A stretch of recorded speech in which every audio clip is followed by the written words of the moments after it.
रोज रोज डिनारे की बानाबो भेबेई पाई ना। आज के ताई बानिए फेललाम छोले बाटार मसाला। नमस्कार बंधुरा, happy with Gopa kitchen cooking ए तोमादेर सकलके जानाई स्वागतम। आज के आमी तोमादेर साथे शेयर करब छोले बाटार मसाला। এই छोले बाटार मसाला বানানোর জন্য এখানে আমি 300 গ্রাম ছোলা ভালো করে ধুয়ে 4 ঘন্টার মতো ভিজিয়ে রেখেছিলাম। ভিজিয়ে রাখার ফলে ছোলাগুলো এরকম করে একটু ফুলে উঠেছে। এখন নিয়েছি একটা প্রেসার কুকার। এই প্রেসার কুকারের মধ্যে দিয়ে দেব ছোলা বা চানা।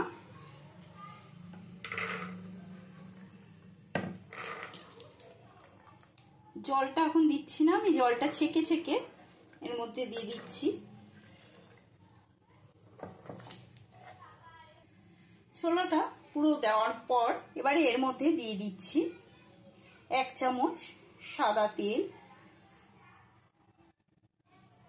দিয়ে দেব হাফ চামচ লবণ, দিয়ে দিচ্ছি হলুদ গুঁড়ো, আর দিয়ে দিচ্ছি 5-6 কোয়া গোটা রসুন, দেব পরিমাণ মতন জল। যতটা ছোলা হবে তার থেকে 1 কর বেশি জল হবে। দিয়ে দিচ্ছি আর একটু পরিমাণে জল। এবার এরকম নেড়ে চেড়ে দেখে নেব 1 কর মতো জল হয়ে গেছে। এবারে প্রেসারে ঢাকাটা বন্ধ করে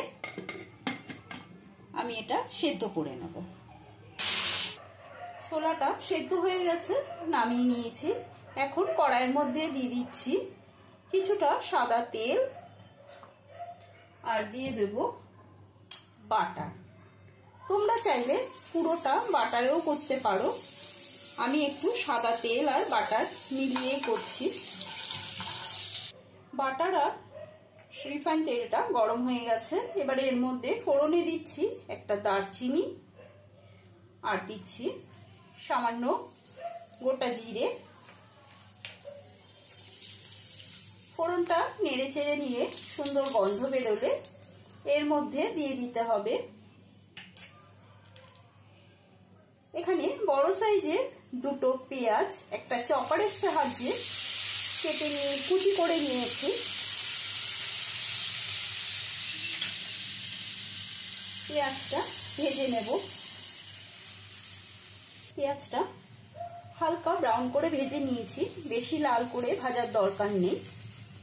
এবার এর মধ্যে দিয়ে দেব কুচি করে নেওয়া টমেটো। এখানে বড় সাইজের একটা টমেটো কেটে নিয়েছি। টমেটো কুচিটা দিয়ে একটু নেড়ে চেড়ে নিচ্ছি।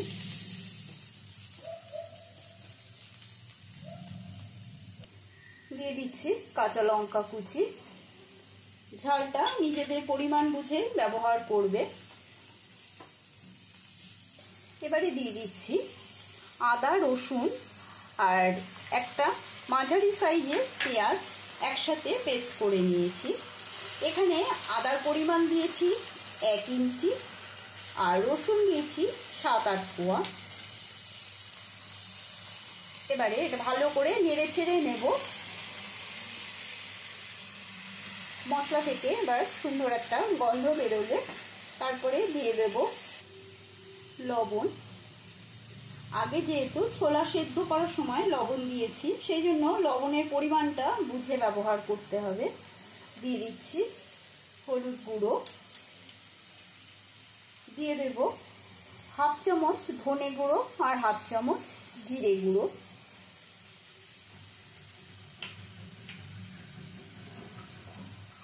এর মধ্যে দিয়ে দেব কিছুটা বাটি ধোয়া জল। মশলাটা এবারে কষিয়ে নেব 2-3 মিনিট ধরে লো টু মিডিয়াম স্টিমে। তোমরা যারা নতুন বন্ধু এখনো আমার চ্যানেলটা সাবস্ক্রাইব করে নাওনি, তোমাদের কাছে আমার অনুরোধ রইল চ্যানেলটা সাবস্ক্রাইব করে নেওয়ার। পাশে থাকা যে বেল আইকনটা সেটা প্রেস করে দেবে, যাতে আমার এই রান্নার নোটিফিকেশনগুলো সবার আগে তোমাদের কাছে পৌঁছে যায়। দিচ্ছি গোলমরিচের গুঁড়ো, এখানে নিয়েছি 50 গ্রাম টক দই। এই টক দইয়ের মধ্যে দিয়ে দিচ্ছি সামান্য ময়দা। ময়দা দিয়ে যদি টক দই ফাটিয়ে নাও তাহলে টক দই যখন রান্নায় ব্যবহার করবে টক দইটা আর কেটে যাবে না। দিয়ে দিচ্ছি ফেটিয়ে নেওয়া টক দইটা, আর দিয়ে দেব টক দইয়ের বাটি ধোয়া জল।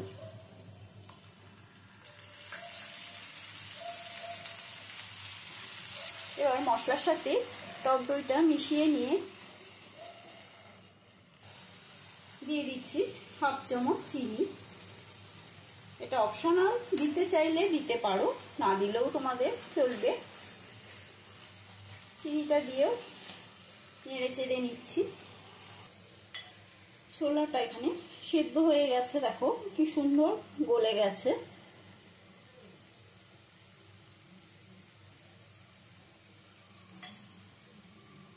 সম্পূর্ণ মশলাটা থেকে তেল ছেড়ে এসেছে। এখন এর মধ্যে দিয়ে দেবো এই জল সমেত ছোলাটা।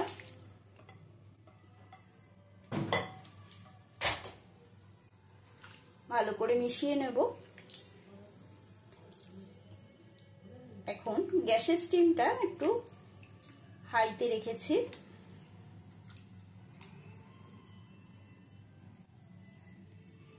দিয়ে দিচ্ছি আরো কিছুটা কাঁচা লঙ্কা কুচি, আর দিয়ে দেব যখন টক দই ফেটিয়ে রেখেছিলাম সেখান থেকে আমি 1 চামচ টক দই তুলে রেখেছিলাম, সেই টক দইটার উপর থেকে দিয়ে দিলাম।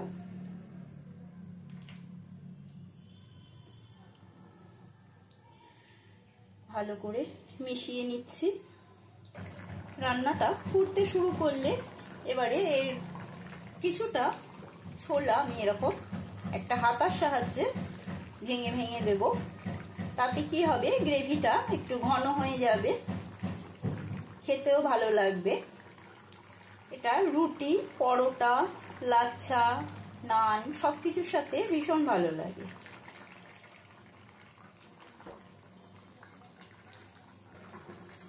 গ্রেভিটা যখন একটু এরকম ঘন টাইপের হয়ে আসবে তখন এর মধ্যে আমি দিয়ে দেব কুচিয়ে নেওয়া ধনে পাতা।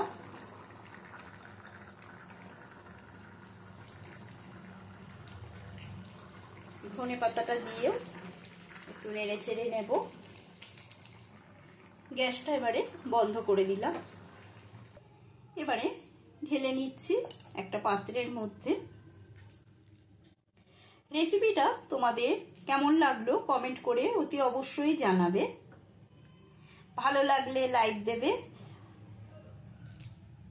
উপর থেকে আবারও কিছুটা ধনেপাতা কুচি ছড়িয়ে দিলাম, আর দিয়ে দিচ্ছি বাটার। ছোলে বাটার মশলা রেসিপিটা কমপ্লিট। আজকের মতন এইটুকু। আবারও অন্য কোনো রেসিপি নিয়ে হাজির হব। সুস্থ থাকবে, ভালো থাকবে, ধন্যবাদ।